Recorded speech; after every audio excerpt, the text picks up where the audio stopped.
Audio good? Yeah. Video good? That's exciting. Yeah. Do you guys want the PowerPoint shared from the get-go, or do you want to wait until you've had a chance to introduce everyone? Let's share. Alrighty, that's easy.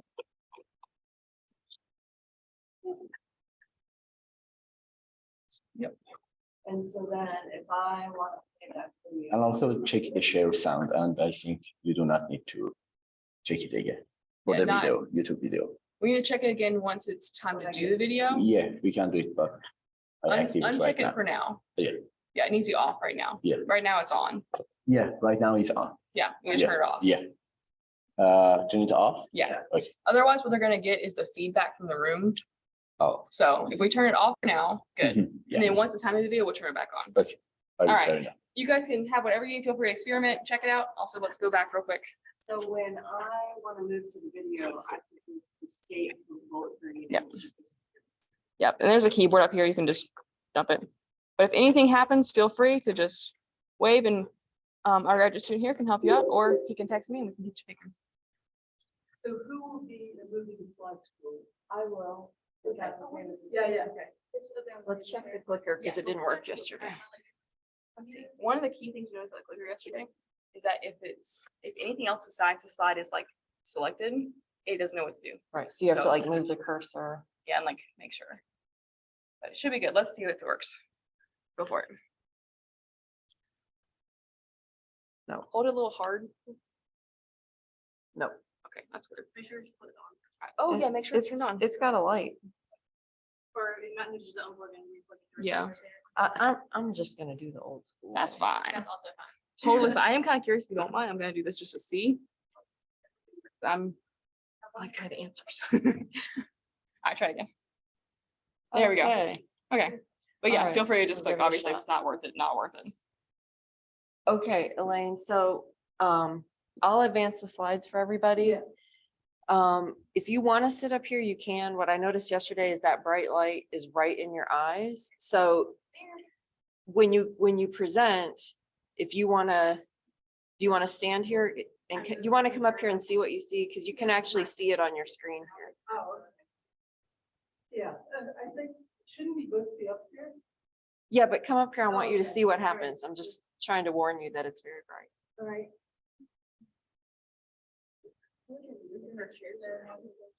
Yeah, yesterday, the only way to not get bright was to be way over there in the corner.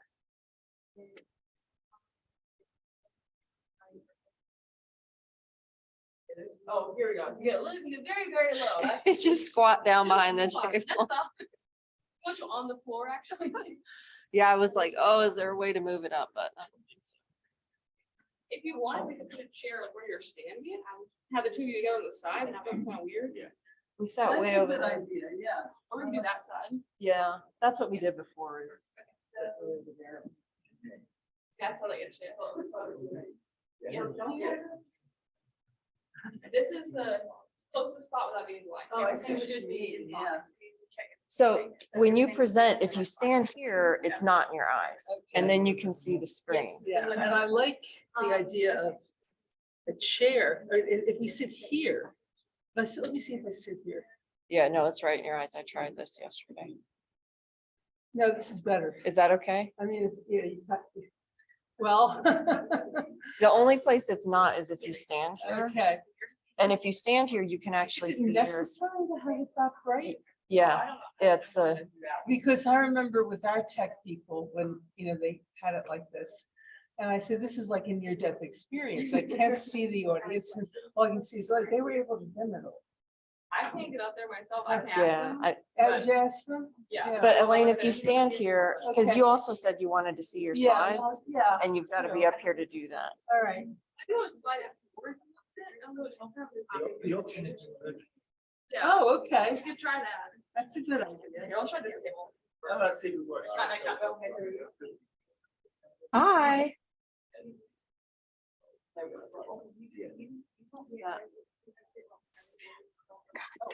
Okay. You got your. Thank you. That was very, Very problem solving. Don't fall off. Don't go in front Hey. of it. Yeah. Can you guys hear me? You'll regret it. Hello? Hello, hello, hello, hello, No, no, no, no, no, no, no, no. hello? hello, hello, hello, hello, hello, hello, Hello, hello. how are you? I'll Hello? still stand up there, but I think it's Okay. nice to sit here. I'm Okay. here. Oh, we can hear you, yeah. I can hear you. Tested it, to see if we can do it from his computer. To That's control great. the Share sound. Can you hear me now? Because this computer is the one that's controlling the share. Yes. He can't edit anything. You I think I can't. can do it. Yes. Yeah. It's really easy, Okay. thankfully. Well, here I when am. Get there, I go here. Wait, where's the video? Okay, so I think it probably got closed out. So if you go back to your PowerPoint, you have a link in there. And you can just look at it from there. I thought we had. saved Oh, it. maybe it is. Yeah, It's we right saved there. it. Okay, perfect. Yeah. Okay, so yeah. There when is you no do it, chat. To the little more in the corner of your share controls up there. And share sound is. Hey, like Syed, is there a chat? Things like near the. Oh, very right bottom. there. Yeah, Okay. and so you'll click it when you share the video and then unclick it when the video is done. Okay, so then where did my slides go? They're right there. Hello? Can you Hello, hear me? hello? Linda, can you hear me? Oh, no, you don't Yes. have. Oh, to- wait. Can you hear me, Linda? Oh, yes. Can you hear me? Yes, we can all hear you. Awesome. So I don't, it's weird. We learned yesterday, like you can't see the room. I guess. No, I can you can't. see Me right now I can see you. And Elaine. and the slides. Hello. Okay, there's Elaine. Yeah, well, yes, I can see Elaine. So And I can there's see an the slides. auditorium here, but you can't see it. So Who can't see it? Linda, Neat. she can only see you and me. Oh. Okay. All right. All Well, right, that's so all right. Elaine, I want you to come up here and see what it's gonna look like to you. I wrote on my own notes. That's why I want them. My printed notes.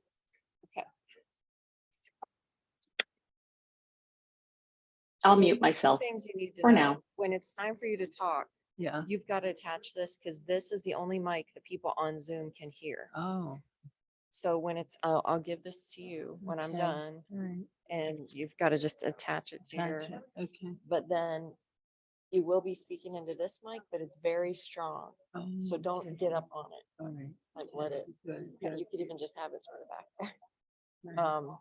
And then You're gonna flip this. I'll flip the slides. Yeah.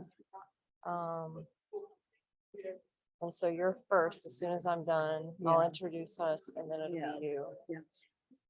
All right, that'll work. And I just have my stuff here. Okay. And so this shouldn't need to be out All right. as long as the clicker's working, which half the time it doesn't. Okay, but I just wanted you to see what you're Yeah, gonna see yeah. up here. No, I'm good. All right. All right. I'm good. No, this works. So you can see that you have, We talk softly. well, just don't have it up in your face, Yeah, even if it's right okay. here.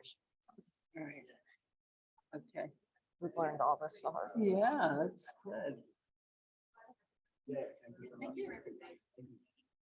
I'm gonna run to the, and it, is this? Yeah. Okay, I'm gonna run to the bathroom real quick, but I think it's, Okay. everything right now is actually is working. Yeah, Okay. that's great. And then I know that. Let me know. On the, I'll show it to you. Yeah, Lisa showed me, there's this one, so she has to Yes. switch it. Yeah. Perfect. This one's gonna go in room for these Yeah. speakers, and this one talks to the virtual speaker. Now, let me just see how you clip it on. So you just, Right. Not quite.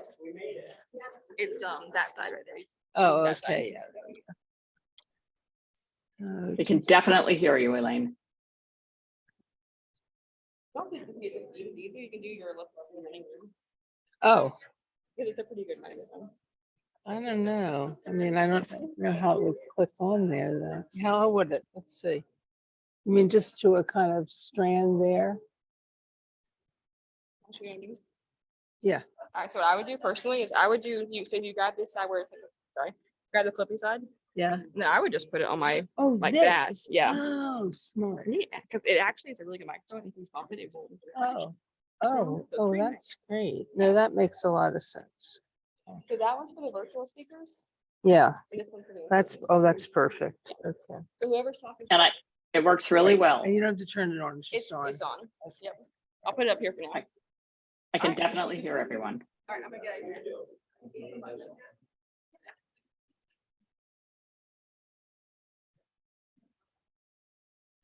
Yeah, no. Great.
Very well noticed yesterday.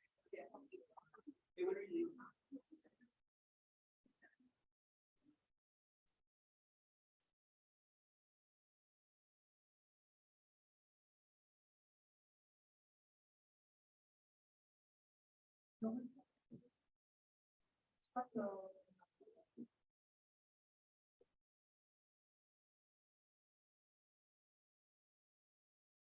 Not really.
The grad student was very helpful. She said she put the microphone right on the. That's a great.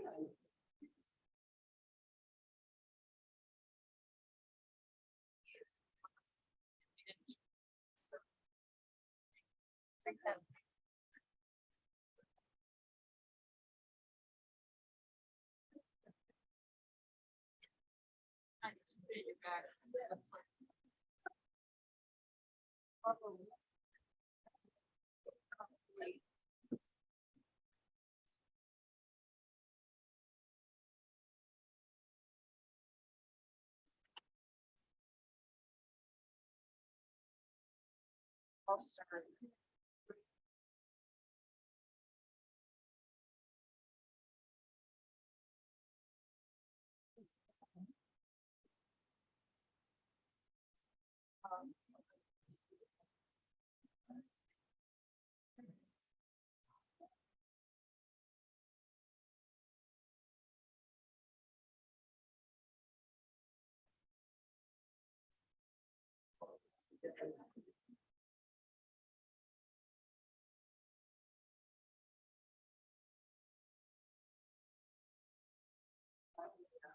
Oh, yes. Oh, yeah. I-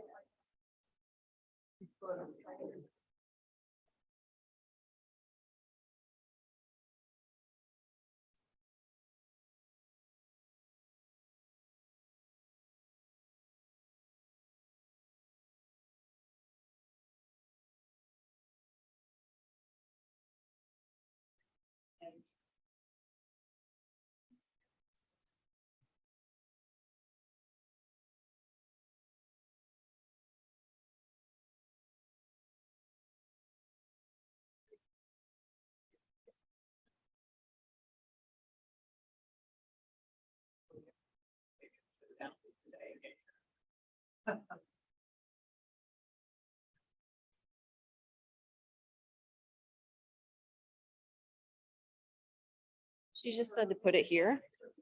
Is that what she She did? just, yeah, just put it right on the ribbon. Oh, okay. I think, yep. And are we ready? Do you Yeah, need to, yeah. we're ready to go? Yeah. Can I start? All right, good morning. Are you all ready to go? Okay, good. Look, you're so enthusiastic for Friday morning. Thank you all for coming to our hybrid attempted efforts. We are gonna do our very best. It's WAC past, present, and future in so many ways. This may be beyond our abilities, but Linda's joining us from California where it's 6 in the morning, so be nice to her. And she's there because her daughter is getting hooded today and she gets to hood her. So that's a good reason for her not to be here. So thank you all so much for coming. So I'm Elizabeth Wardle. This is Elaine Mayman. You've already applauded for Linda. So I think we are, and well deserved. So I think we are ready to go. So our session today is about WAC past, present, and future. And we have all of that here in person and online. And so the idea here is that we are gonna, let me make this a little bit out of the way. Sorry, Linda, I'm gonna make your face smaller for a while. Sorry. The idea is for our panel is that we're going to argue that the writing across the curriculum movement has always been about making deep change in how people use, teach, and legislate writing, but that in our field, there's been quite a diminishing of public efforts by our national professional organizations in recent years, and that we think that now is a really urgent time to correct that because the need has never been greater for rhetorical education. But we especially are arguing that we here at this conference as WAC leaders are especially well positioned to do the sort of boundary brokering work that's needed to change public conceptions and policies about writing. So that's where we are going.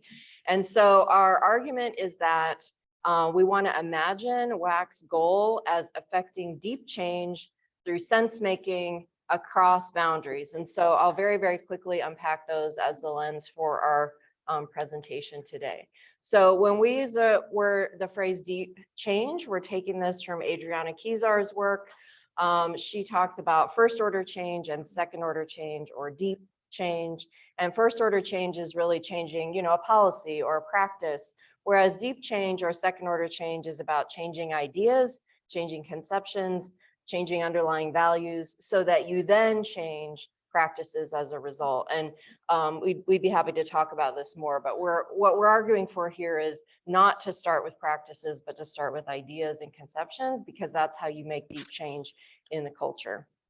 And so her phrase for how you do this is that you do this through sense making, that there needs to be heuristics and methods for getting groups of people together to really make change in their attitudes and their conceptions, where they attach new meaning to old ideas. And that we think that part of the way that someone has to do that through boundary brokering, that you're helping people come together and do this work. And so we like to borrow from Wenger here and his thinking about boundary brokering, where people can use their multi-membership in different communities of practice in order to introduce elements of practice from one community into another, which our argument is really that that's what WAC leaders are doing all the time, because we're translating, coordinating, aligning perspectives across all kinds of disciplines and different communities of practice. And so Wenger says that some individuals really thrive on boundary brokering. And I think, though I've never done a study to prove this, that WAC leaders are probably those people, because if you really like to be deeply embedded in one community of practice, WAC is probably not for you. Because you're spending all day talking to people who are in all sorts of different communities of practice. And so he said there are these people who sort of thrive on the import-export of boundary brokering. But in order to be good at that, you have to sort of try not to get pulled too far in, but not be so far out that you're rejected as an intruder, to use his word. And so there are a lot of kinds of boundary brokering, including boundary spanners, roamers, outposts, and pairs. And you'll see later in our presentation talking about, so you may even start seeing yourself in some of your, we're not even talking about this today, but you may see yourselves in some of your WAC work sort of explained by one of those kinds of boundary brokering. And so we're really arguing that WAC work is or should be boundary work for deep change. And so we're really arguing for doing work that goes far beyond helping one person with one assignment or one class, but really thinking much bigger in order to affect deep change around writing. And so what we're going to do today is talk about some principles that we think inform boundary brokering, and then talk about how they work in different things that we are doing now or that our field has done historically. And so these principles, as we understand them, are expertise-based listening, expertise-based practice that recognizes the expertise of everyone in the room. And so we're not just saying, hey, we as writing experts know everything, but recognizing the expertise that our disciplinary colleagues are bringing with them as well. Moving elements of practice across communities. Again, I think this is what WAC work is always doing. Rhetorical flexibility and adeptness, willingness to experiment and try new things. I heard somebody present yesterday and say that didn't work, so we tried this, and then that didn't work, so we tried this. Being willing to engage in pragmatic action, I think, is a really key requirement for doing WAC work. Building alliances, knowledgeability, and then recognizing that our work is context dependent and often depends on a kairotic moment. And so our panels today will do a couple things. Elaine will start, then starting in 1977, we really were literal about the past, present, and future. And then Linda will speak, and then I will speak. And each of us will give a little bit of history, a little bit of conversation about some current things that are happening. And then throughout, we're going to talk about how these brokering principles are at work. And then we're going to end with a very strong exhortation from Elaine to go out and do some boundary work. So, and if you know Elaine, you know that I mean that very literally. She's going to give you a strong exhortation. So I am going to turn it over to Elaine here, and we'll get going. Got to get her clipped up there.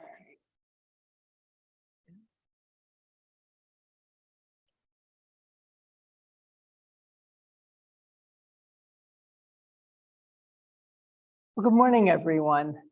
What I'm going to ask you all to do is to do some time travel with me. So buckle your seatbelts and get ready to go back first to 1975, so even a little earlier than 77. And at that time, I'm looking at my younger self right now in the time travel motion. I had just come off being an adjunct at what was then called Beaver College, now called Arcadia University. And I was the writing program administrator. In fact, I had been made writing program administrator before I was full-time. And people have often said there should be a crisis center number to call when something like that happens to you. But there I was. And the dean of the college at that time called me into his office, and he was a bit of a flamboyant person. And he threw a magazine at me. I caught it, and it was the 1975 Newsweek cover story called Why Johnny Can't Write. And he asked me what I was going to do about it. And so my response was, do you mean here at Beaver College or nationally? What do you mean? I'm 25 years old. I was just an adjunct. What do you mean? What do you mean? Then I read the article, and I saw that the article was all about surface features and about defining writing that way.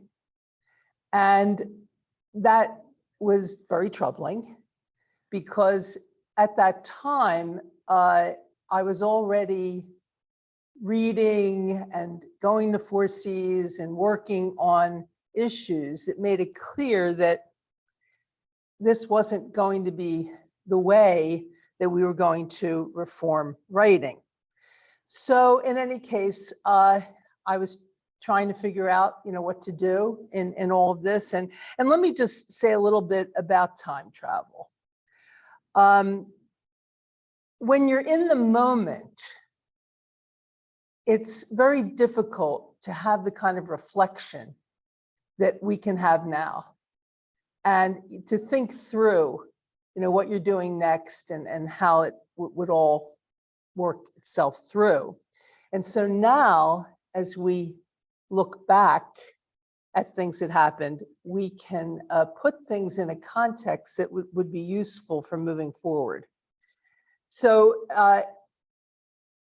it turned out that I was keeping up to date on what the National Endowment for the Humanities was doing, because I knew we were going to need money. My college was poor, really under-endowed. There wasn't much anybody could do without money. And so I had heard about the Berkeley Bay Area project, and I knew that that was something that was approaching writing in the way that I was approaching writing. But I also knew that the US government, for the most part, when they were funding writing at all, was doing it in terms of surface features. So in any case, I was able to make a visit to the National Endowment for the Humanities in November of 1976, and was able to talk to program officers. And it was really quite remarkable because there was this major change at the forefront where it looked as if there was a chance for the federal government to look at writing in terms of the ancient art of rhetoric, which of course was under the aegis of the National Endowment for the Humanities. So we can go to the next slide. Do we have the next slide? So in 1977, now we're up to 1977, it was really a watershed year because the National Endowment for the Humanities funded the National Writing Project, which of course is still thriving. But it was an amazing step in 1977 because again, it was a culture change. It was looking at writing in a very different way. And it was also very participatory in terms of teachers and college instructors and people working together. So that was funded. And the Beaver College Writing in the Humanities program was funded at that same time. And it really sent a message that writing cannot be defined by its surface features and that writing and rhetoric are fundamental to the humanities. And we found out about this funding quite appropriately on Bastille Day in 1977. And it was the largest federal grant ever received by my little college, and it really made a difference. So if this powerful federal grant made it possible for a powerless assistant professor, soon coming off an adjunct role, to be a boundary broker and to lead the first fully immersed campus-wide writing across the curriculum program. At that time, and as I say, we have the privilege of reflection now, but even then, my colleagues and I, and this had to be a team effort, we saw ourselves as affirmers of history on the one hand, rhetoric as an important part of the history of world cultures and such, but we also saw ourselves as revolutionaries. And we knew we were doing something very different and student-centered. And in those days, things were very faculty-centered. I mean, they still are, we know, to a large extent, but it was really quite remarkable then. I mean, the colleges saw themselves as gatekeepers. It was, the faculty was the center of everything. And so to do something that was so student-centered was really quite revolutionary. But as we tried to live day to day, and you'll see in our time machine how this worked, what we were trying to do was the next right thing.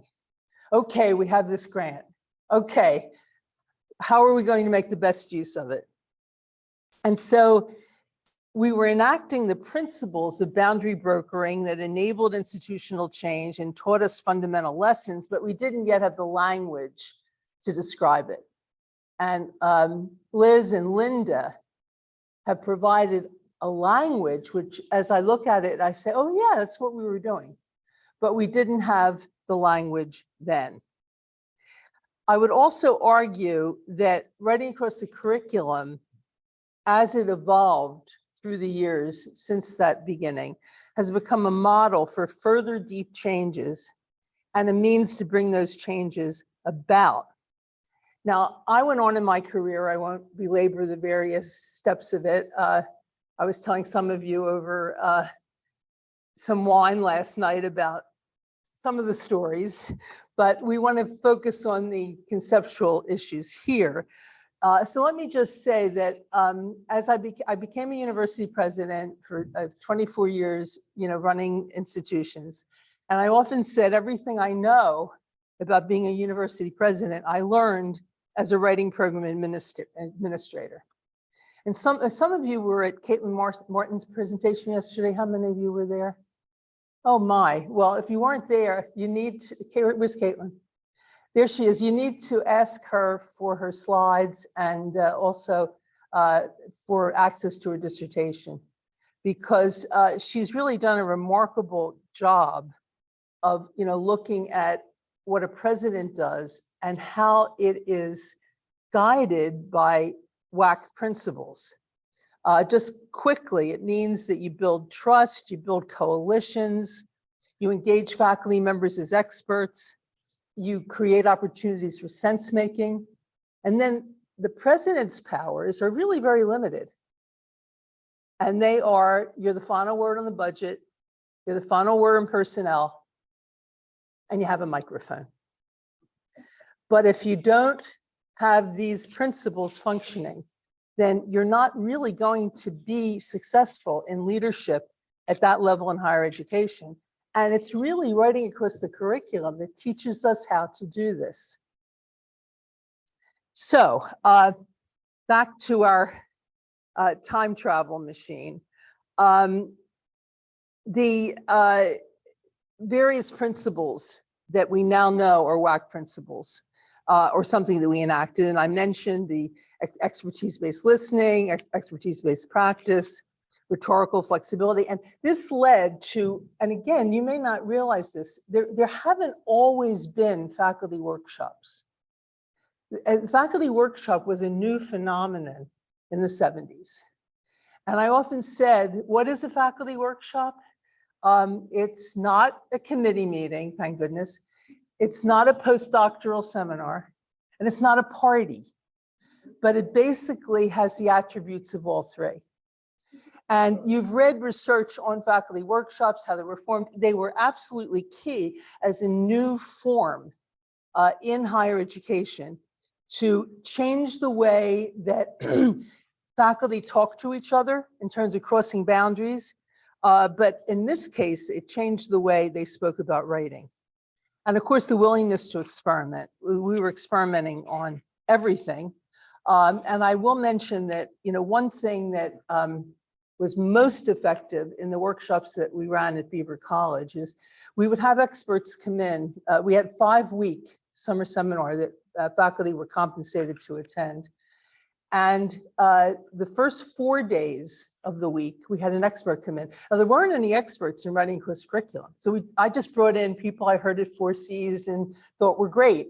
So I had Edward P.J. Corbett come in, Don McQuaid. I mean, you just name someone who was Linda Flower, who was a wonderful presenter and a wonderful researcher and at that time. And then, but the 5th day on Friday, when the expert went away, we had a meeting that said, okay, what does this mean to us? What are we going to use from this experience to move forward? Now, there's something else that in our time travel machine, we have to be really conscious of. And this was the revolutionary framework of this period. The City University of New York was engaged in the 70s in a major revolutionary experiment. and it was called Open Admissions. And you'll see on a slide that we haven't shown you yet, show you quickly, that 58% of all New York City high school students were Black or Puerto Rican, but these students earned only 5.3% of the total academic diplomas in those days. Open admissions at CUNY was diversity, equity, and inclusion before we called it that. And it really shook the academic world. I mean, with all the talk about, oh, standards and what's going to happen to standards and all of that, it was a huge, huge culture change. The person who presided over this change was a remarkable person named Mina Shaughnessy. If you don't know that name, please look it up. She was the quintessential pragmatic visionary. And she was a visionary, and she was pragmatic because she got things done. She gave a talk at the 1975 Modern Language Association meeting that really just shook the world of any of us who were thinking about composition. It was called Diving In or Guarding the Tower. And so she was saying that we have to dive in and teach students rather than guard the tower to keep them out. Many people who have later careers as leaders in composition, rhetoric, and writing across the curriculum were in that audience. David Bartholomew, if you just read his sad obituaries this year, he was there. And it was something that really shook our world. It's important to look at that. So with Shaughnessy's imprimatur, and I started working from Philadelphia, that's where Beaver College is. I started working with the CUNY leaders because I really believe we were doing the same thing. And we saw ourselves as opening doors and explaining the terrain to students who would be excluded from higher education. Now, my colleagues at Beaver College and I did a textbook that was published in 1981 called Writing in the Arts and Sciences. And in the preface to that book, we say something that's very important, I think, to understanding the whole history of WAC. We said each discipline has traditions that shape the reading and writing of its practitioners, which may appear as mysterious rites of passage. The purpose of this text is to cast light on those mysterious academic rights that have until recently have been open to too few. Now, the next slide, and you'll have these slides available to you. It just talks about the CUNY Open Admissions Program and a lot of good facts there. So you should take a look at that later. But now we're into 1980. And there were some significant changes in the national landscape after 1980 when Reagan was elected. Through the 1980s, there was growing pressure to move backward. There was a book that came out called A Nation at Risk, and it was very much a guarding the tower book. And if you, some of you weren't born in the 80s, but I'm sure you've seen some of the classic movies from the time, and you might remember Gordon Gekko, Greed is Good, so all of us, I was at Brown for part of this time, and again, it was a question of finding a way to be pragmatic, given what the funding agencies were looking for and such, and they were very big, great books fans. And so we did a project at Brown that involved local high school teachers teaching writing across the curriculum, but we called it Interrogating the Great Books. And so it didn't mean that we were just feeding people great books lists, but we were doing something that really could make a difference in helping them be better writing teachers and so forth. Okay. So let's go on to the next slide, brokering is advocacy. At the same time, in the 80s and 90s, there was a great deal of writing across curriculum dissemination, creating connections, even though we had this political framework that wasn't ideal. Beaver College Arcadia had 3 national dissemination grants. We had FIPSI-funded problem solving across the curriculum. So there were some positive things going on as we tried to be pragmatic, even in a somewhat hostile environment. And there were expanding number of public and private grants to improve the teaching of writing. The University of Chicago, certainly a tower that was closely guarded, in the mid-80s and 90s sponsored a series of seminars called Writing and Thinking for university and college teams. And those two a year, and those meetings really did a lot to disseminate writing across the curriculum. The goal was always for writing across the curriculum to become mainstream. And deep change means moving from the margins to the mainstream. So textbooks are very important in terms of making something mainstream. And when we did the first edition of a writer's resource and talked to publishers about it, what we said was, we don't want this to be a niche composition textbook. We want this to be a mainstream textbook, even though writing across the curriculum is the theme. So here we are now. We have a continuing need for public advocacy. We're confronting really a crisis situation in terms of education, where we have autocrats trying to convince people to vote against their own best interests. And how we don't unite against this, I do not understand. The MAGA people are united and organized. And here we are, sometimes fighting among ourselves. We should be better communicators. We should do things like support promotion and tenure credit for public scholarship, all kinds of things that we can do. University presidents are boundary brokers, but really all leaders can be boundary brokers to help this all be achieved. And we talked about what it means to be a boundary broker: listening, exemplifying, and encourage intellectual mobility, breaking down silos, acting from principle. And then one of my favorite quotations from Steve Sample, who was the president of the University of Southern California. He says, "Know what hill you're going to die on, and don't try to die on every hill." But you got to know what hill you're going to die on. And as you look around higher education today, I do not see much of that. We have to remember that our most important job is to empower students by helping them find and exercise their own voice. So that is our time travel experience. And now we will move on to looking at history from a somewhat different perspective, somewhat different time period, and then on to the here and now. So I will take this little microphone and give it back to Liz. And meanwhile, I'll see if you all can hear me, which of course only Liz can tell me. Linda, we're going to try to find you. Hold on. Okay.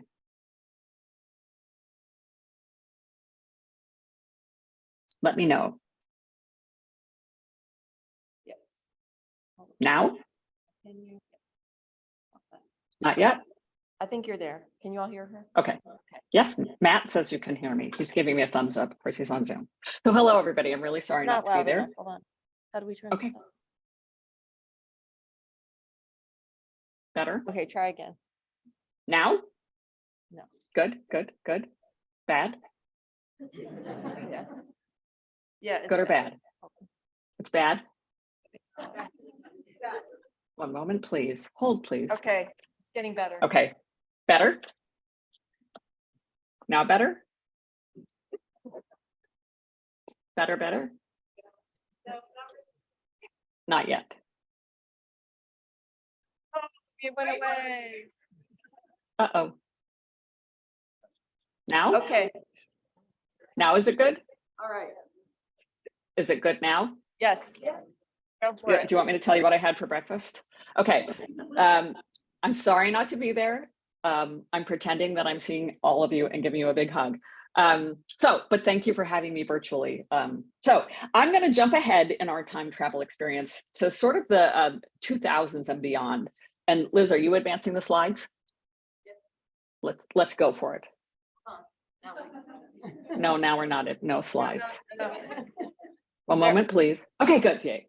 So I'm going to talk about this important act of WAC as boundary brokering and brokering legitimate compromise, especially.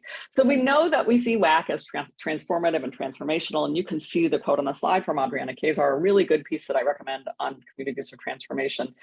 And then on the other hand, this idea of operating within competing logics, but really staying true to our disciplinary principles and our moments of practice thinking about legitimate compromise. And Elaine mentioned the important idea of staying in the moment, trying to analyze where we are and what we're going to do, and still acting on that pragmatic imperative.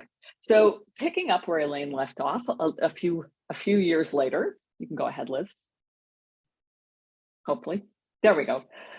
Moving forward from a nation at risk to the Common Core state standards, I'm thinking about where we were in the sort of early 2000s.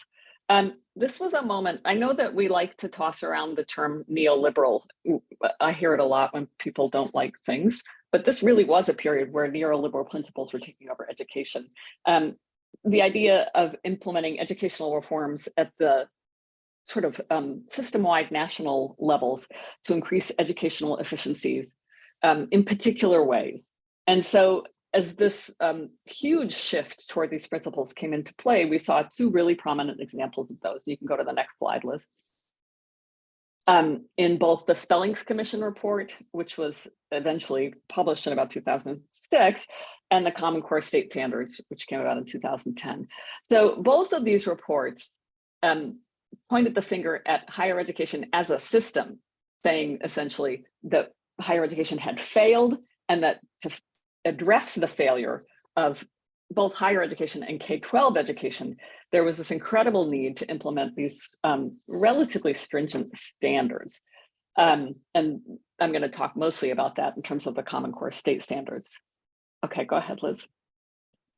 So when the standards were being developed, lots of people were doing research about all the influences on the Common Core state standards. And these are standards, by the way, that are still operative for those of you who are not familiar with K-12 education, that outline what students should do from kindergarten through high school. And you can see from this chart, which comes from one of the many people who are diagramming all the connections between corporate interests, public and private partnerships, and the eventual development of the Common Core state standards, all those connected and interconnected influences about how they came about. The standards were developed very quickly with very little input from anyone. And professional organizations at the time were really struggling with what to do about this. So if you can go to the next slide, Liz. Here's a quote from a letter from Kylene Beers, who was the president of National Council of Teachers of English as the standards were being developed. And NCTE was trying to decide how it should respond, since there are standards for English and language arts. So you can see that Kylene Beers at the time said, providing input was more advisable than not. It's really obvious these standards are going to be developed. As of now, 46 states have agreed to adopt them. They were voluntary, and they still are, except that they were also tied to federal funding. So at the time, right after Kylene Beers published this letter and sort of during that period, a number of us were trying to decide how to respond to the Common Core state standards. And NCTE, the Council of Writing Program Administrators, and the National Writing Project came together and said, if someone's going to be outlining standards for college readiness, we can't let it be the College Board, which is the group primarily driving the Common Core state standards. It needs to be all of us. And so we came together to look at, and you can go to the next slide, drafts versions of the standards. And these are the draft version. You can do a Google search for Common Core state standards, college and career readiness anchor standards, if you want to read these in detail, and thought, how are we going to respond to the standards in draft form and try to have some voice in what's happening with these standards. Okay, you can go to the next slide. And that's how the Framework for Success in Post-Secondary Writing came about. Again, a partnership between the National Council of Teachers of English, the Council of Writing Program Administrators, and the National Writing Project. That was a really important partnership because it brought together, again, K through 16 teachers, and hundreds of teachers had input into the ideas in the Framework for Success in Post-Secondary Writing. We brought those standards, not just we, but lots and lots of people brought those standards around to different meetings, conferences, school boards, school meetings, to think about how we could develop something that would have an influence in trying to interject what we know about writing and learning into the development of those standards.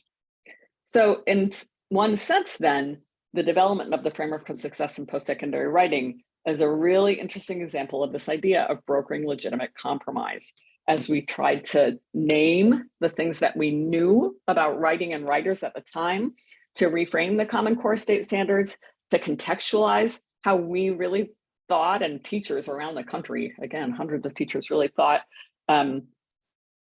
writing development happened for students from kindergarten through 12th grade, and then moving into college.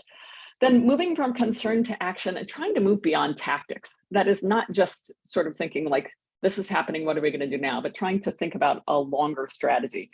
And you can see at the bottom a quote from this idea of brokering legitimate compromise, not simply complying with that logic of accountability that was really evident in first the Spellings Commission report and then the Common Core state standards, but trying to seek solutions that legitimately upheld what we thought was really central to disciplinary identities in the context of the standards. And we couldn't, this was not a moment where we could say everything in here is wrong. We need to completely rewrite it from the ground up, because as you saw in the diagram of the many interests coming together to create the standards, we had to do what we could in that moment and advocate for what we could.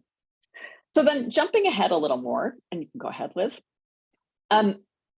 We can think about this as sort of leading in some ways into this idea of trying to name what we know. And this is a cover for Naming What We Know, a book that Liz and I and many other people worked on starting in about 2013, that came out of lots of different projects, but certainly we were thinking about this policy context in which it was so important for writing and writers to be able to name what we knew for audiences well beyond our classes. So we thought about the questions on the slide. What do we know about writing and writers? What do other people know? How is our knowledge and theirs contextualized? How can we apply it as we work with faculty across the curriculum and beyond the curriculum? And how can we act collectively as responsible and responsive brokers? So thinking about our own knowledge and understanding, thinking about the systems and structures and individuals who operate in them. And then on the next slide, Liz. When we want to act together, what resources do we have available to us? So as we put together Naming What We Know, we reached out to lots of writing folks and said, what are the things that we think are really important for people to know about writing? And people may know this history, but we put together a wiki, and we had lots of discussion and debate and lots of distilling and synthesizing. And that project led to Naming What We Know, not to say that these are the be all and end all principles for all time. These are the only things we know and the only things we'll ever know, but to say, these are some things we know that we know are important and that we think are important for everyone, faculty in other disciplines, people beyond the university, to think about in these discussions about writing. Because prior to this, thanks to people like Elaine and others, we had a lot of really robust and well-developed knowledge, and Elaine mentioned some of that, but we sort of didn't have a sort of handy resource where we could look to that knowledge and say, well, let's think about this. And it's been really, we can think about building on that as a continuing resource, a kind of knowledge bank. And again, not to say it's the only knowledge, but at least it's some knowledge. And how can we continue to build on that knowledge? So then that's been a sort of big national landscape. And then as we think about moving back to our institutions, we can think about how we put this into practice on our campuses. And so one of the things that I've been able to do is develop a seminar on my campus, focusing on equitable and just teaching that really enacts WAC's knowledge in many different ways. I've been facilitating this seminar for probably 10 years now. We've had hundreds of faculty participants who have taught thousands and thousands, like tens of thousands of students.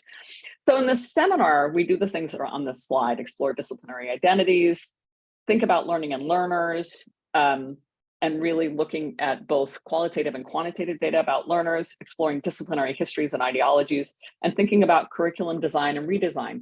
All the things that we know are central to what WAC does, and all the things that we know are central to what we do as boundary brokers. We, in some ways, help people look at boundaries and think about where they are and what they are, to think about how to sense within them, sense make within them, and also make sense of them, thinking about what might need to be included, how they can be pushed and extended to be more inclusive and equitable. So if we go to the next slide, Liz, we can think about a quote from one of my colleagues, a physicist, who said, sometimes the stuff, students don't get this stuff because it's really hard. But for faculty, that can be such an important revelation, as we all know. And the whiteboard next to the quote is just one of the many kinds of illustrations of what faculty do in these seminars to explore these ideas. So identifying learning bottlenecks, thinking about what's involved in those bottlenecks and unpacking them. And this, of course, comes from decoding the disciplines.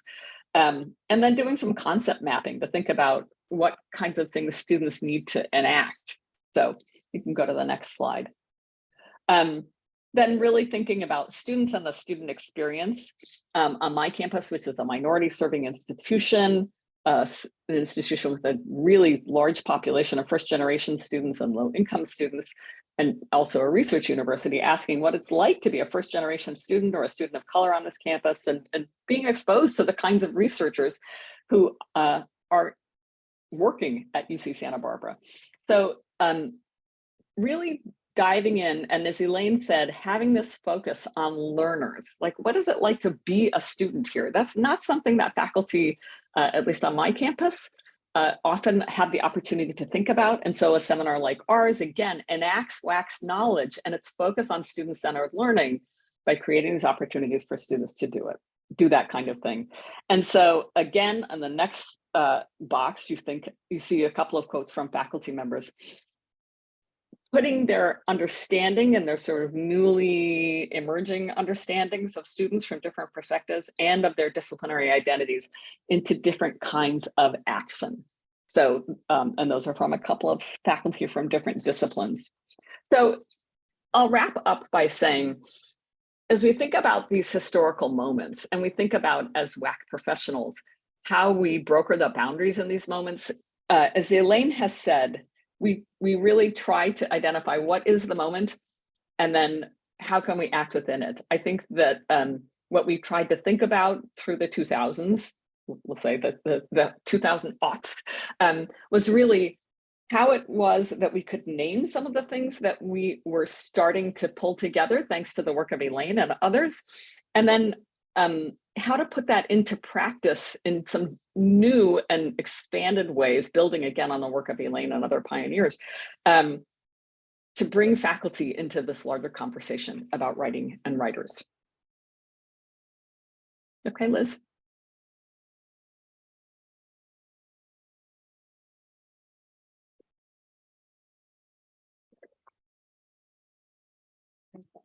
Sorry, we've got to adjust for hybrid. Okay.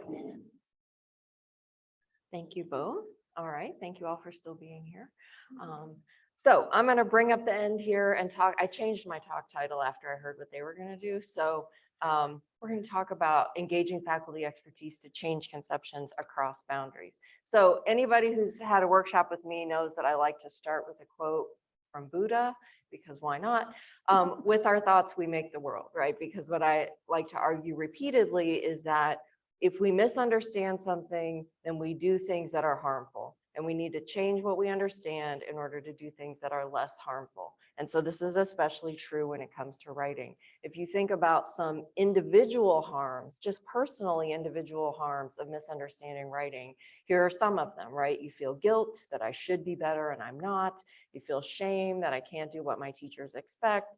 You feel anxiety, you feel anger, and those individual misunderstandings of writing lead to many greater harms in policy, in practice, in funding, and these have a serious impact on equity and access and justice. And so when we talk about the importance of changing conceptions, we're saying that if what we care about as a field is equity and justice and access, then we have to help people change their minds about writing, and that is really important and revolutionary work that's been done for decades, right? But we're still fighting this fight because it's a really big challenge. And so if we want people to do different things with writing in terms of policy and practice, then we have to help them change their minds about writing. And this really requires us to seriously engage in sense-making opportunities across boundaries.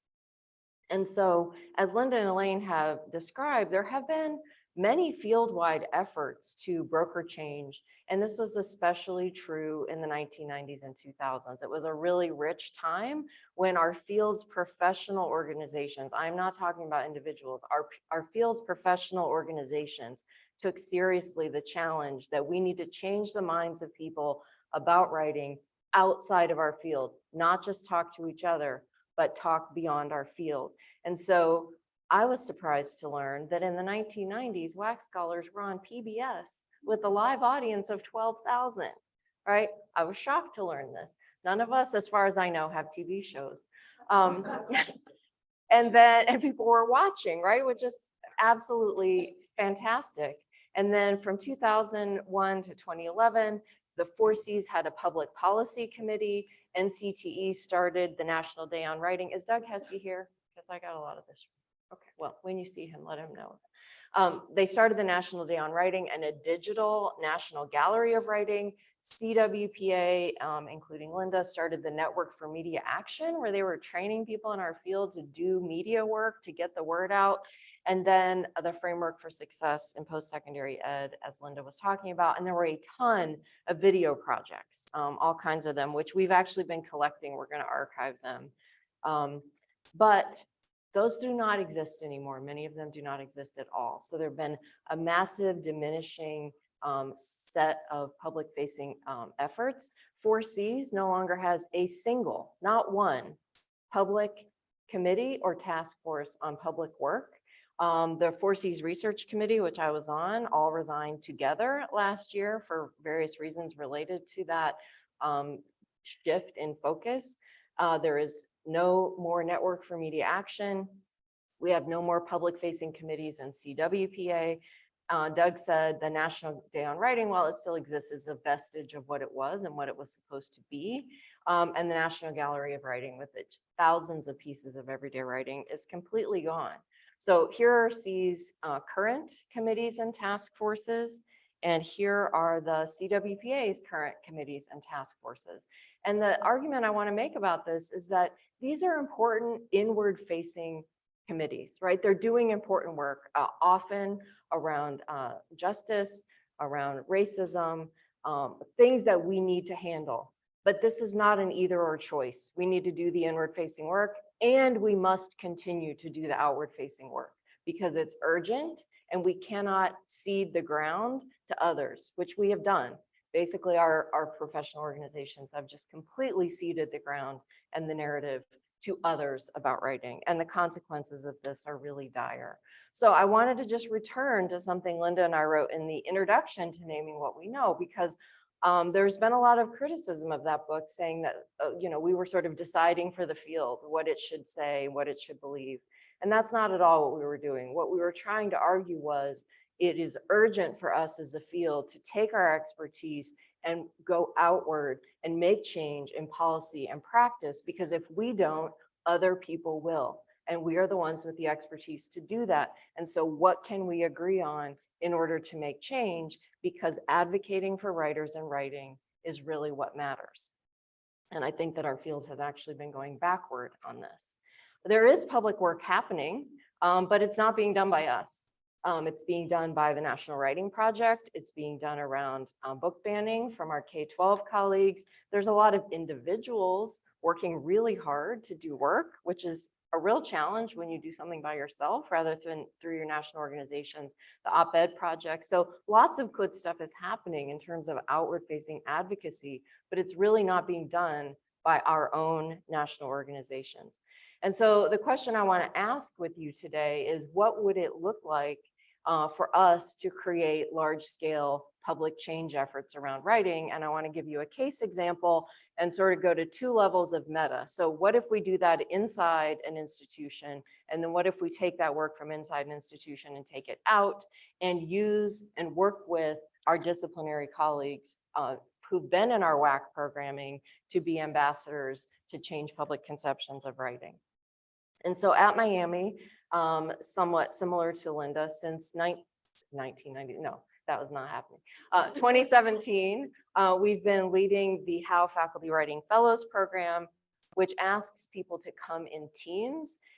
Teams from one discipline are working with teams from other disciplines across an extended period of time in order to make change. They read theories of learning, they read about threshold concepts of their own disciplines, and then they read theories of writing, and then they do a change-making project. And we actually have today our colleagues from Mesa brought with them nursing and exercise science faculty who are in the back, who've been doing this work in Arizona as well. So if you don't believe us, you can go talk to them afterward, that they found this to be really powerful work. And so we know from our research, which we published recently in this book with our colleagues in other disciplines, that faculty who go through this sense-making experience together are really changing their conceptions. I mean, we're not being subtle with the title of our book. They really are changing their ideas about writing. We don't tell them what to do. We help them change their minds, and then they decide what to do, because that's how they do innovative things. So they do all sorts of, they change their minds about all kinds of things around writing.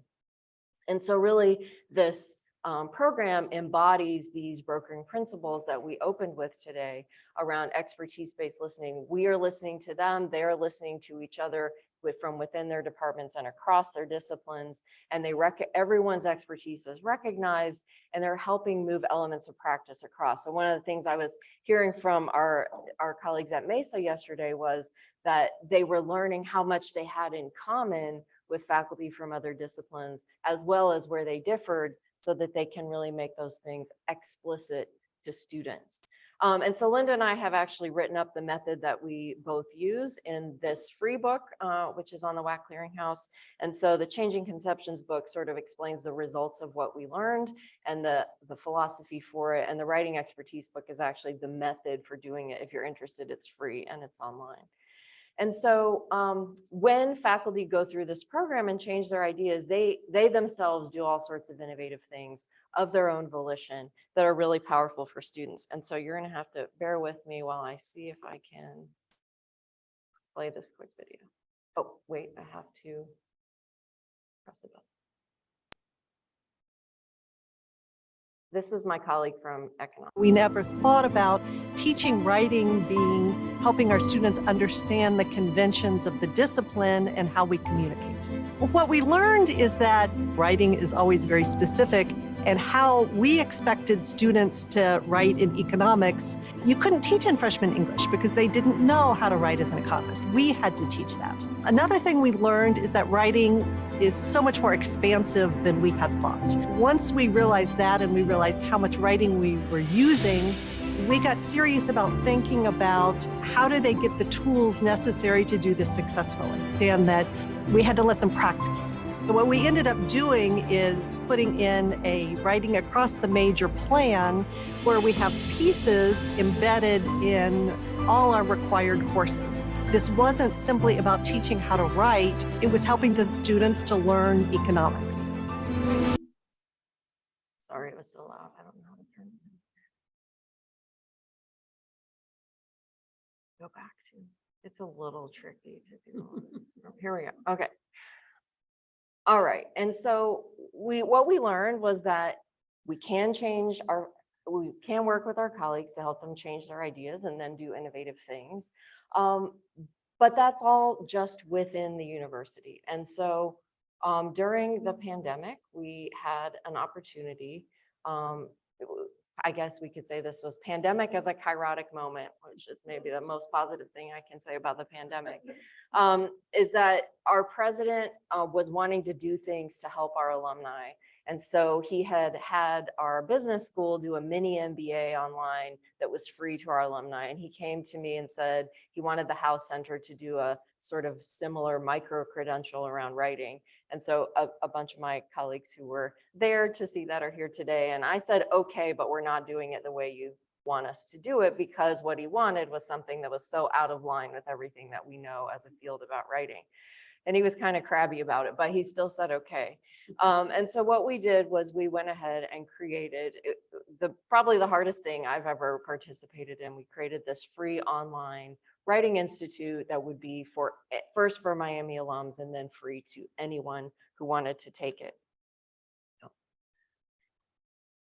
And so the Miami Writing Institute, what it illustrated was that, again, these brokering principles, that he wanted us to do something we didn't know how to do. We had to be willing to experiment. It was definitely a kairotic moment. There was probably no other time in history where he would have given us money to do this thing, to embody what we know about writing for free for other people, because he's always thinking about how to make money. But during the pandemic, he was thinking, let's do something nice and free for our alumni. I think we're the only ones that have been allowed to do that. Now they charge for all the other ones, but acting from our expertise. And so this was our team, and a number of them are actually here today. And so what we did was we designed this institute around myths around writing so that we could help people then rethink their ideas around writing. And so it's, as Angela Glotfelter yesterday in her presentation explained, almost every other online writing class that exists is about surface features and about correctness. And so what we wanted to do was what we've been doing, which was help people change their ideas around writing. And so we tried to work against these 4 myths. And then for each myth, we said, here's a more accurate research-based idea about writing, and we want to help you walk through and understand that. And yeah, I'm going to skip that. And so it's very interactive, and we're happy to show it to you. You can see it online. And then when they finished, if they finished, they got a set of rhetorical action cards mailed to them that they could keep with them in order to remind them of the rhetorical actions they should be taking with their new ideas about writing.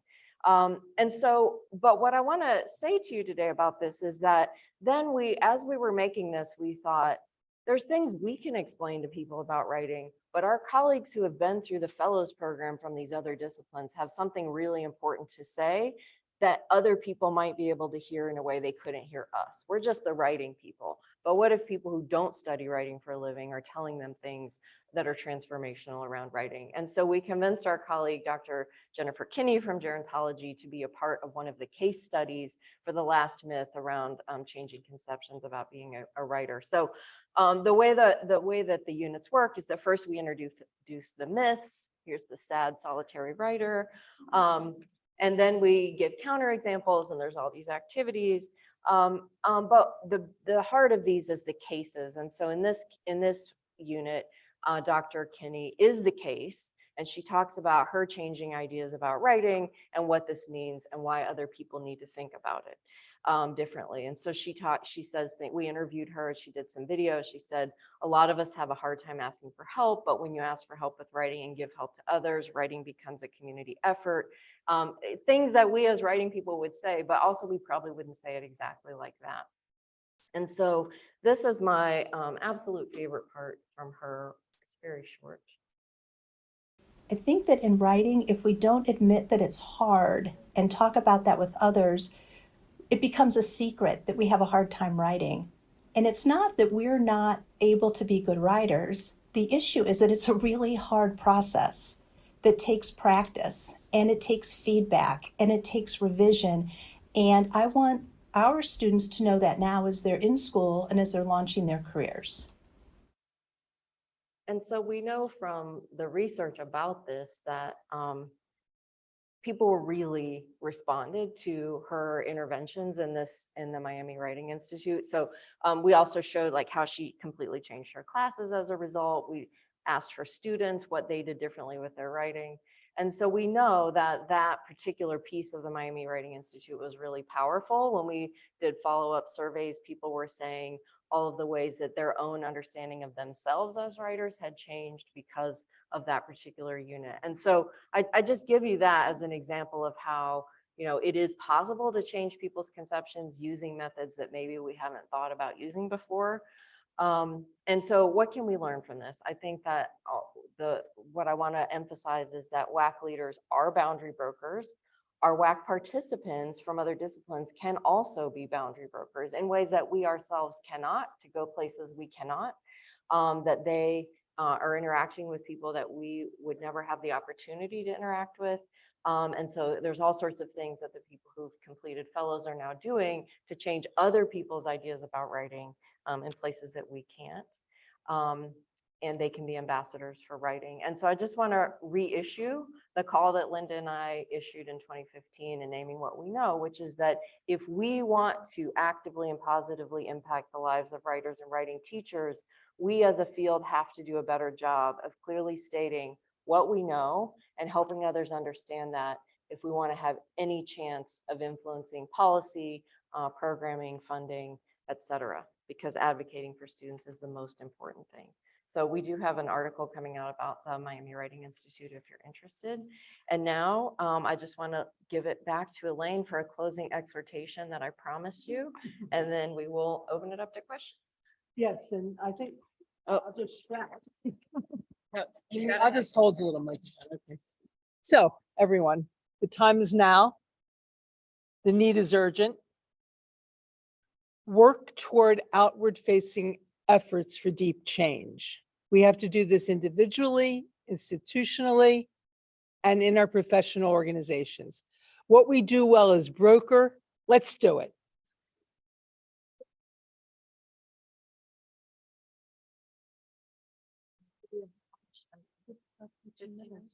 Okay, great. Great. Happy to have questions. Yeah, questions, comments, doesn't have to be a question, your own reflections and from your own experiences. We really want this to be a conversation. And if you could identify yourself, who is it? Yeah.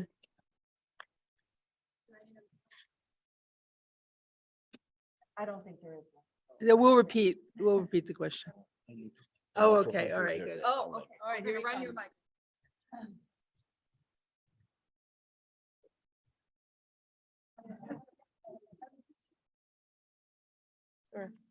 Hello, my name is Malka Efren. I'm a lecturer at MIT. And I really liked everything you said. And from my teaching experiences at MIT, a lot of what you said rang true about the ways we get buy-in. But what I'm wondering is, do you have any advice for those of us who work at institutions where pedagogy is not a professional emphasis for our collaborators in the other field? Like you were talking about, sort of building these relationships and having people come in and be ambassadors for us. Do you have any advice for how we get that when they're the rest of their professional career does not prioritize adding extra time into their work on pedagogy?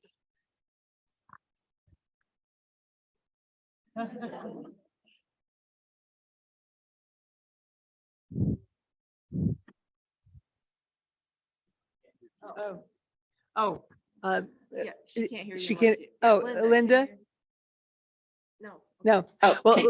Yes. okay, Yeah. What's happening? Oh, can you hear me? yes. Okay. So that's a great question. And I also work at an institution where pedagogy is not always the primary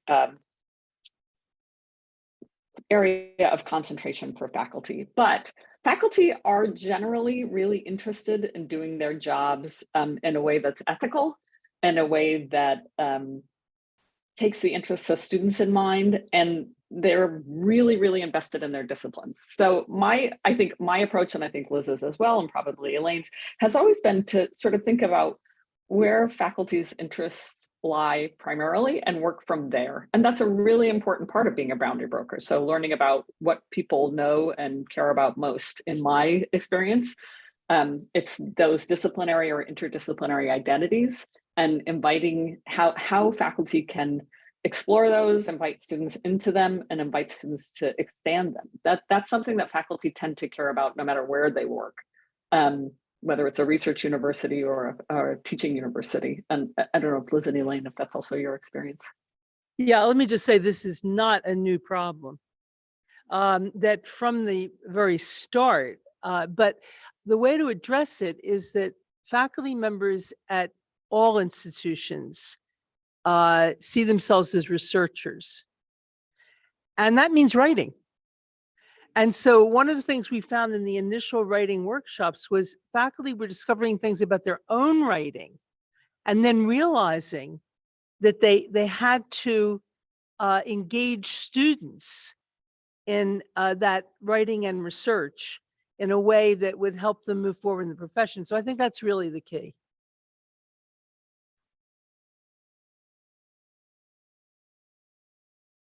Get your exercise. Yeah.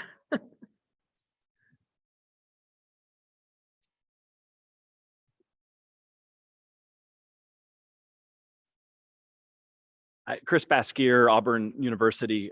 Speaking of kairotic moments, artificial intelligence is a big one. I actually don't want to talk about that per se, but it has occurred to me that our professional organizations' responses to those kinds of big things lately has been to put out a statement. And that's not anything against like the AWAC statement, which I think was great. But it occurs to me that maybe there's some conceptual work that we need to do to learn how to move beyond just a statement. What is that conceptual work that we need to do for that more kind of public advocacy?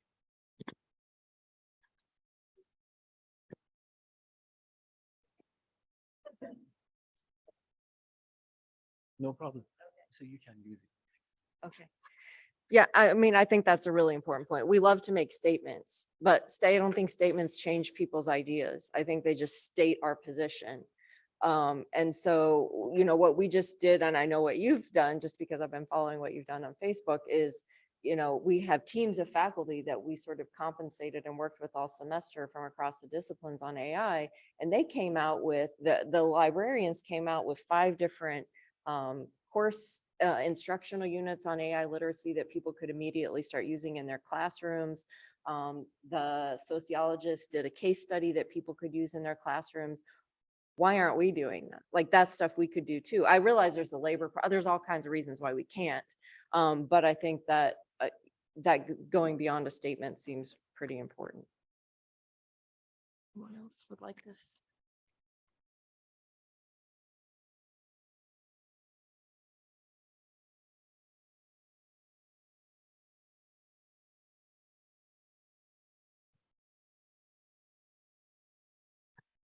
This may seem fairly internal, but it's a response to what you had said about what WAC can do or what our organizations can do responding to something like AI.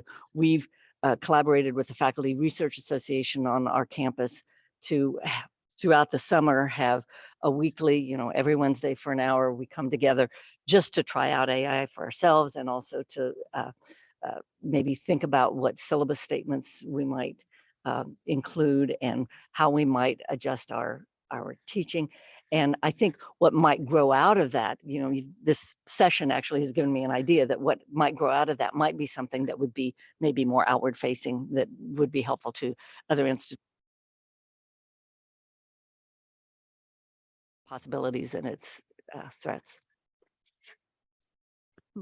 Cheryl Duffy, I'm at Fort Hays State University in Hays, Kansas.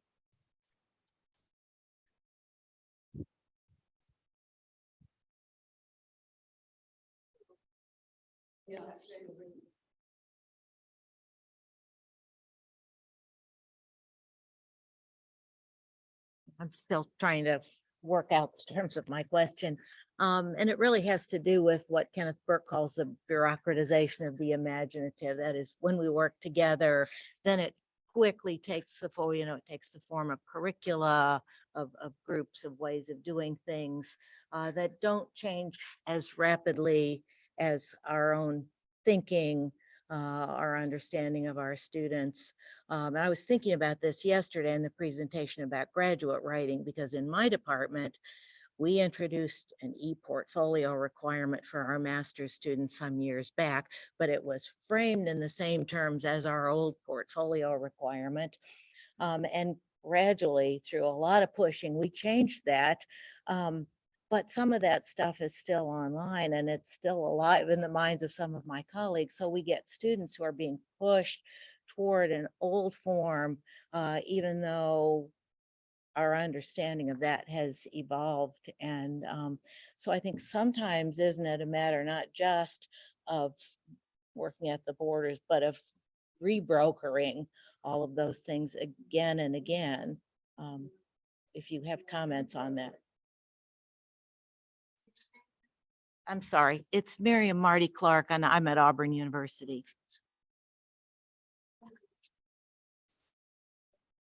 No, I was. Oh, okay. Thank you.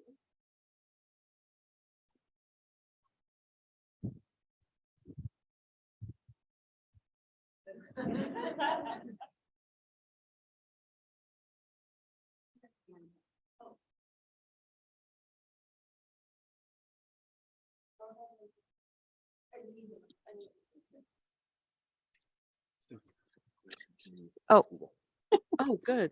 Go ahead, Linda. Oh, thanks. Sorry. I know how challenging these hybrid sessions are.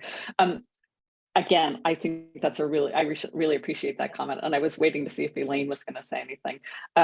So one of the things that certainly I recognize in my position as as I call myself an undercard administrator, is just how difficult it can be to think about enacting moderately quick change and boundary brokering at larger scale. And I think thinking about how to do that is absolutely right, and working across multiple levels, as we work with faculty on teaching students, and that's something that I still do sometimes, but I also work at very much larger institutional levels on policies and practices.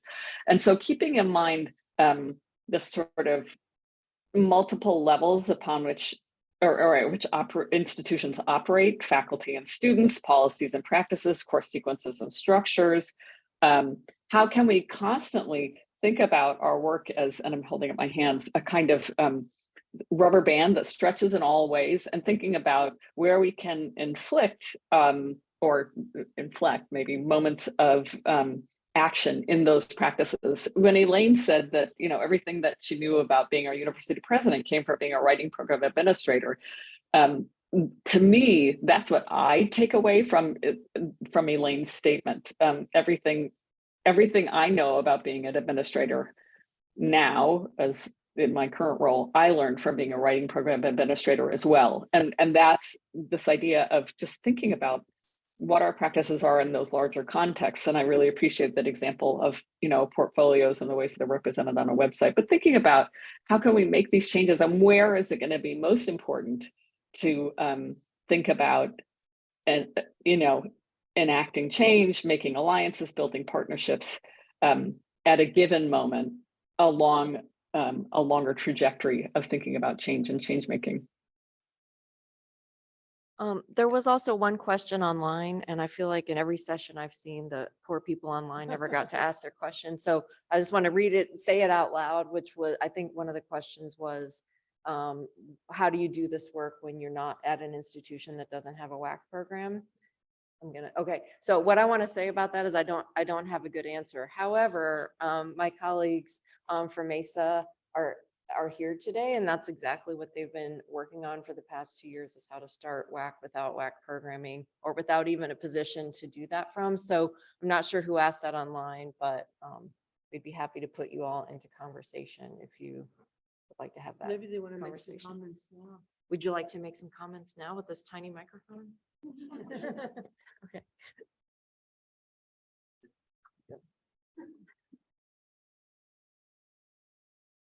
Yeah, I mean, great question. It's funny because as I think about just listening to your presentation, how much of the language that you use, we enact first, we ritualize that first, a lot of these actions, and then someone names it. And so the question about how to start a program like this, I mean, for us, it has been first and foremost through a partnership. We needed to reach out to see what models there were. But I really like what you talk about, inward and outward, and the scales in which we're moving constantly. And so yes, we would love to chat with, anyone who's interested in our story and how we have started this particular WAC program. But in reality, a lot of what you all said is literally what we've enacted. We just didn't call it that. And the language that you've given us, as for me to be able to reflect on that language, now I can situate it. I'm like, oh yeah, we did that. We did this. And so anyways, I hope that it gives you some idea. We'd love to talk because obviously our experience is very different at a community college, a very particular context that's different from a 4-year at R1 and so forth. But we have found that there's overlapping commonalities there. Is our time up?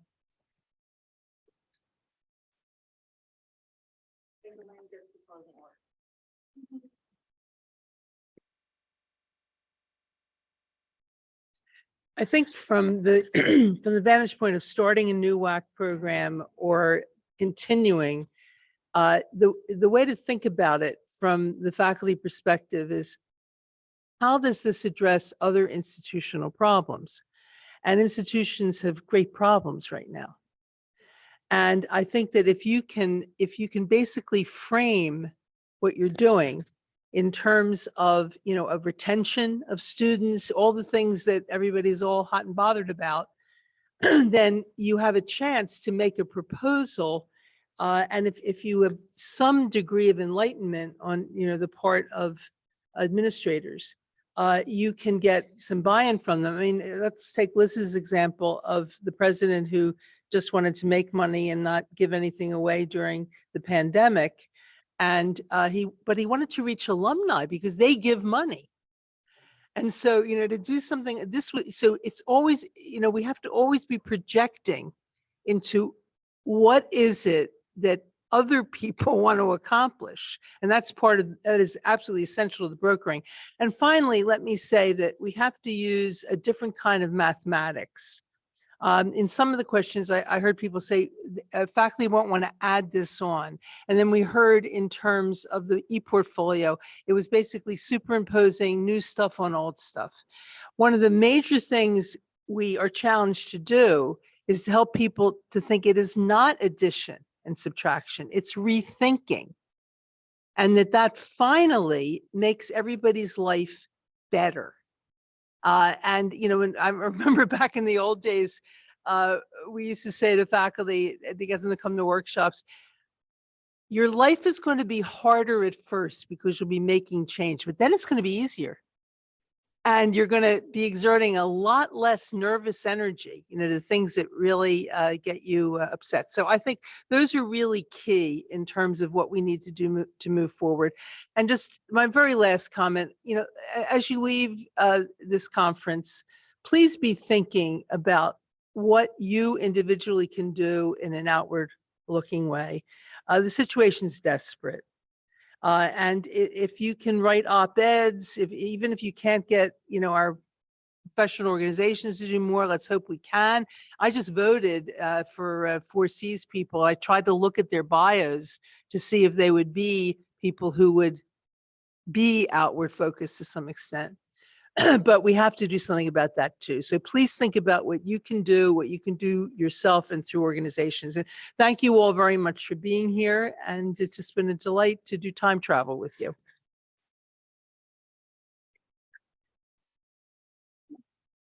Bye, Linda. Bye, Linda.